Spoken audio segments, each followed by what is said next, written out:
Sabemos que las mitologías son el compendio de las historias, narraciones, leyendas de los diferentes dioses de diferentes culturas. Quizás la más conocida de ellas sea la mitología griega.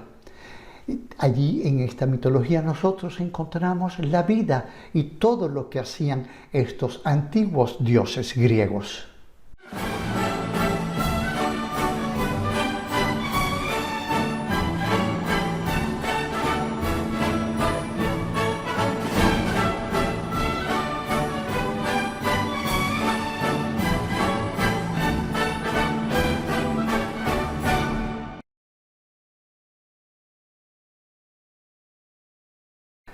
Quizás el hecho de que la mitología griega sea la más conocida es debido a que los romanos, al crear su gran imperio, también conquistaron Grecia, de la que tomaron su mitología exactamente igual, solo que le cambiaban los nombres a los dioses. Y si entre nosotros es tan conocida, quizás sea por el hecho que todas nuestras culturas descienden de la latina. Sin lugar a dudas, los artistas se han inspirado a profusión en hechos y leyendas de la mitología que podemos llamar greco-romana. Como sabemos, el dios supremo era Zeus, Júpiter para los romanos. Él era el que dirigía a todos los dioses que vivían en la morada que habían escogido en la cúspide del monte Olimpo en Grecia. Pero resulta que los griegos tenían en sus dioses sus propias acciones. Imagino que con el deseo de darles mayor respaldo a sus propias virtudes y defectos.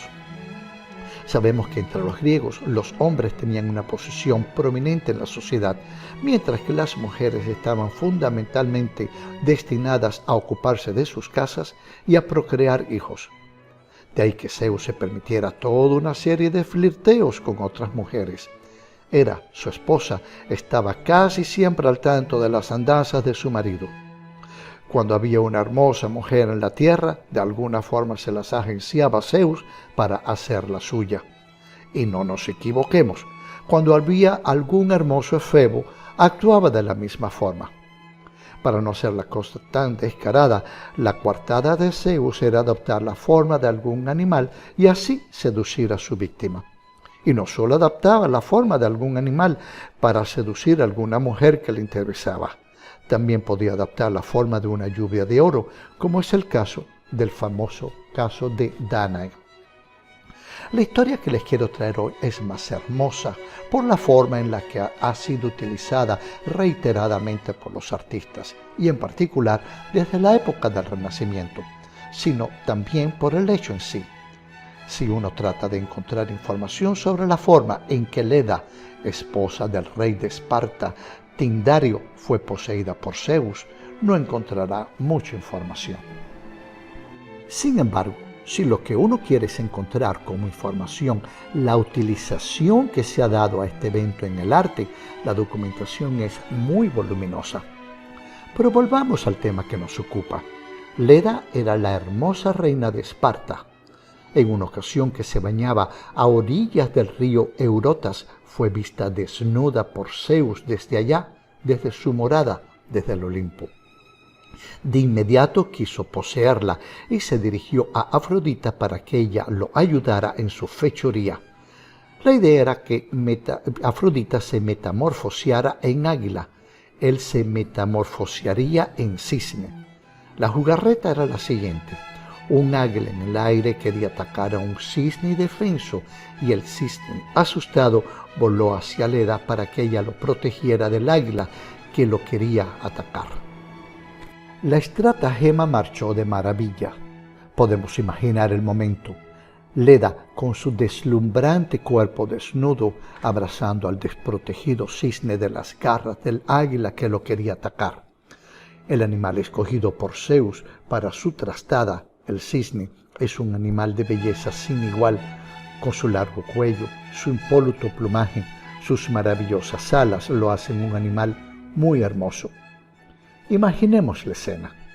Con sus grandes y límpidas alas cubrió el cisne a Leda, con su largo y frágil cuello la abrazó alrededor de su busto. y fue en ese momento que la hizo suya, casi sin que la pobre víctima se diera cuenta. Hoy, en nuestros días, a eso le llamamos violación. Seguramente estará pensando en zoofilia y sinceramente tiene bastante de ello. Innegablemente es un hecho de elevada y evidente sensualidad. Casi desconocedora de lo que había ocurrido y enamorada que estaba de su marido, Leda esa noche se entregó a su esposo, el rey Tindario. Más tarde, Leda mostraría signos de embarazo. Al momento de parir, parió 2 huevos y no un ser humano como todos pudieran pensar. De uno de los huevos nacieron Pólux y Helena, que más tarde, por su singular belleza, sería la causante de la guerra de Troya. Pólux y Helena, por ser hijos de Zeus, eran inmortales. Del segundo de los huevos nacieron Cástor y Clitemnestra, que serían inmortalizados con una constelación en el cielo y el signo zodiacal de Géminis. Cástor y Clitemnestra, por ser hijos de Tindario, eran mortales. La historia cambia y notablemente según sea el narrador que nos habla de estas hermosas historias de la mitología griega. Según el narrador, pues se pueden tener precisiones que no tiene otro de los narradores.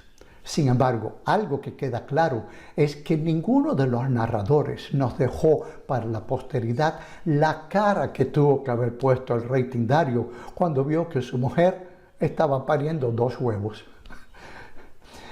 Es así que termino la historia del día de hoy, como siempre, muy agradecido con ustedes por el tiempo que me dedican. No deje de suscribirse, dele clic a la campanita y así de esta forma YouTube le anuncia cada uno de los trabajos que presento nuevamente. Es así también que yo les pido que por favor denme un like. Es gratuito y para mí es importante en la medida en que me ayuda mucho en la difusión de mi trabajo. Es aquí como yo me despido, como siempre, no sin antes dejarles aquí otros 2 trabajos que de alguna forma están relacionados con el de hoy de Leda y el cisne. Despidiéndome, como siempre, de ustedes con mucho cariño, con un afectuoso. Hasta la próxima.